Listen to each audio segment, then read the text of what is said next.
Burst of Destiny regional season has begun, and I have breakdowns everywhere for you guys.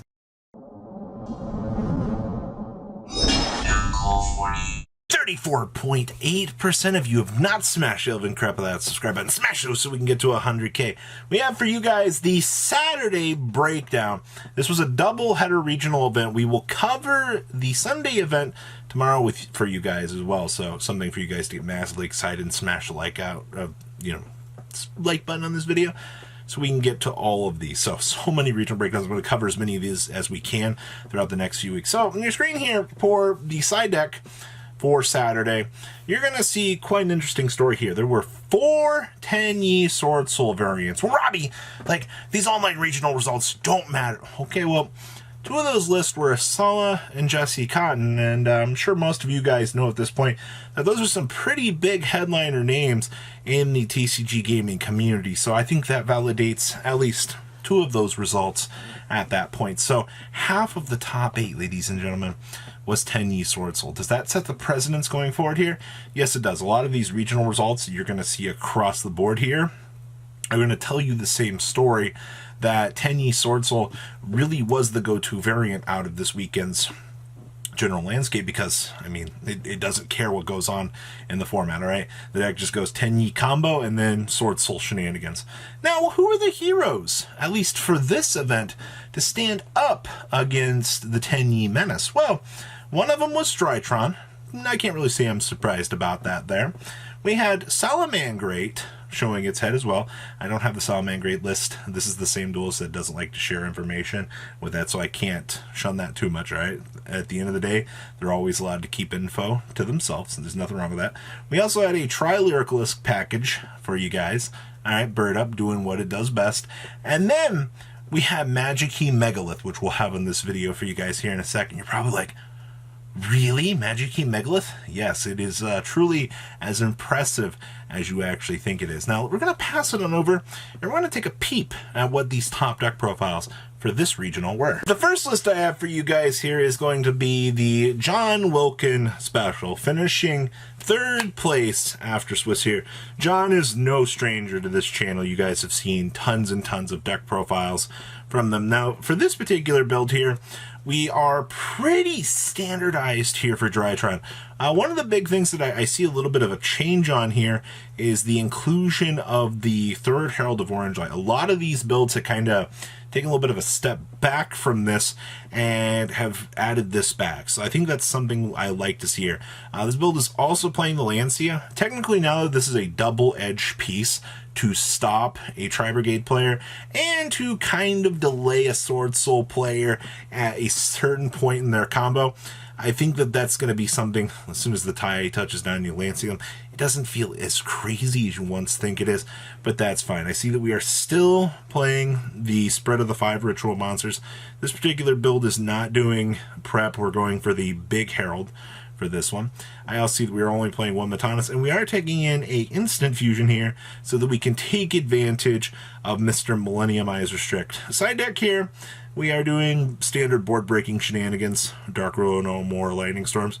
Wow, this side deck is really just catered to smash through those boards. Same thing here with the board breakers. We have the droplets and the talents here. So whatever this build is aiming to do with 45 cards, it will break those boards magnificently. Also, we're playing Boral Sword over the access code talker. I think that that's something pretty interesting in and itself here. Either way, I see either piece working for this particular deck. So you already sold your access code, you're waiting for the gold reprint. Hey, you don't need it, ladies and gentlemen. I mean, to be fair, this also can help OTK as easily as access code talker can, considering that this deck just smashes boards together like it's its job. Next up here is the fifth place list here. This was Matthew Count's Tenyi Swordsoul list. Now, one of the first things that you're going to see here is we are not playing Destroy Phoenix Enforcer for this particular build. This build's main strategy trades off effectively using the prosperities to filter for, say, the Destroy Phoenix Enforcer package to generate more raw advantage with, say, the Pot of Desires, and eliminates the effective bricks that you would see the Destroy Phoenix Enforcer package actually kind of generating. Now, your trade-off with that is you get access to more Tenyi cards for this. So your Tenyi package effectively extends out to 2 Vishuda, Synthana, the triple Ashuna, and the 2 copies of Ara Ara. Now, Synthana is a... Don't underestimate this, because this is another level 4 for the deck. This plus the token allows you to create another synchro. Alright, so if Tai is involved banishing the blackout, you can basically, oh, look at that. I get to go ahead and I get to make an additional synchro for free. Most of the builds at this point are looking at Chalice. This card right here has become a very solid choice for this. Alright, I also like that this build is also playing Protoss here. We've originally talked about Protoss being one of those very good cards that you would kind of start to see, considering the fact that it basically... So you can declare 1 monster attribute on the field, destroy all monsters of that attribute. Also, until the end of the next turn, neither player can special summon monsters with that attribute. This literally just jams the opponent out of getting the chance to play the game on a frickin' 2,500 body. Alright? Now, do I really need to say anything here? As long as you control a Synchro monster, you can add a Worm monster from your deck to your hand instead. Yeah, you can search for Protoss through the big the big Rhoda. That leaves some pretty cool combos for you guys to be had. So that is 5th place for Matthew Counts. 7th place. I don't even know where to start with this. This is Anthony Preziri's Magikey Megalith list. Now, there's some things here that I gotta talk about, and this is from my friend in Rated, having watched him play this. So we can go Dagda in our deck. We can set the Scythe. We can go Baron, pop the Scythe, because once per turn we can target a card in the field and destroy it. Well, what happens during the opponent's standby phase? You know, the once per turn during the standby phase, you can target a level 9 or lower monster in your graveyard.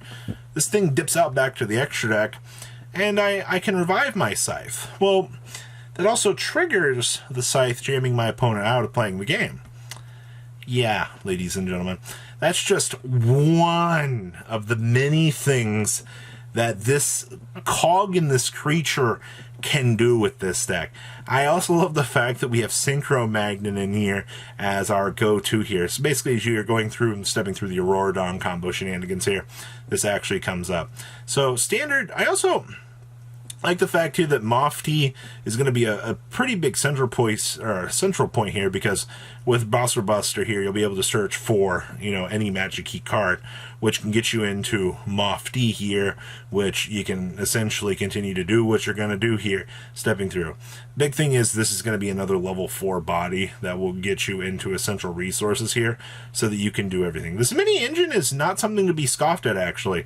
We kind of knew that this would be something that would come up once we saw this first get released, but this really went to the back burner here, and a lot of people kind of just chalked this up as something to not really consider at this point. So if you want to mess around Magikey, the combo deck, this right here is going to be the list for you. And the last list I have for you guys here is the Bird Up combo. Now, this deck plays all old Lyricalist cards. I think that's honestly the thing that makes this most interesting. We're still effectively just Tri-Brigade, and we've extended back out the old Lyricalist combo now. Now, there are far other builds, I just want to include this here, that have extended out and gone further down the bird columns here, done more of the Recital Starling combos, the Barrel Canaries, and made more intimidating boards. It just so happens that this particular build wanted to go back to its roots and kind of take advantage of the consistency, and this card becomes involved. Remember, if you control a Winged Beast monster, alright, that's win, till the end of this turn, negate any monster effects your opponent activates. Now, that might not mean a lot to you guys, but when you've already inconvenienced your opponent by setting up a Simorgh, setting up an Omni Negate here, and then you see this card, I don't think players really understand how near unbeatable Featherstorm is setting up for a turn here. This is going to be one of the reasons why a deck like this will find success in the modern era. So, good news for those of you that are excited about the new support here. You diehard fans, so you're like, oh, wow, like I can do things? Yes, all the new Tri-Lyricalist stuff becomes insane because of this card. Yay, Floodgates! My favorite part of Yu-Gi-Oh!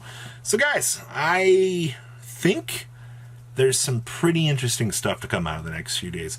I'll be doing as many regional breakdowns as I can once per day, including considering this week should also be a news week as well.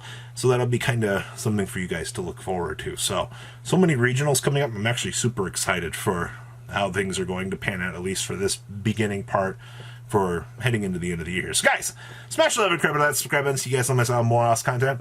And I'll see your beautiful faces back here later on there with some more cool Oz content. Peace out, guys. Thank you, patrons, for making the ride never truly end. Without you guys' support, well, I would probably be doing Truffle Shuffle videos for a living. Guys, please check out VanCool40 for all of your Cardfight Vanguard content brought to you by MCool40. And if you are looking to pick up singles, check out mcoolgames.com for your trading card game needs. Thanks for watching, everybody.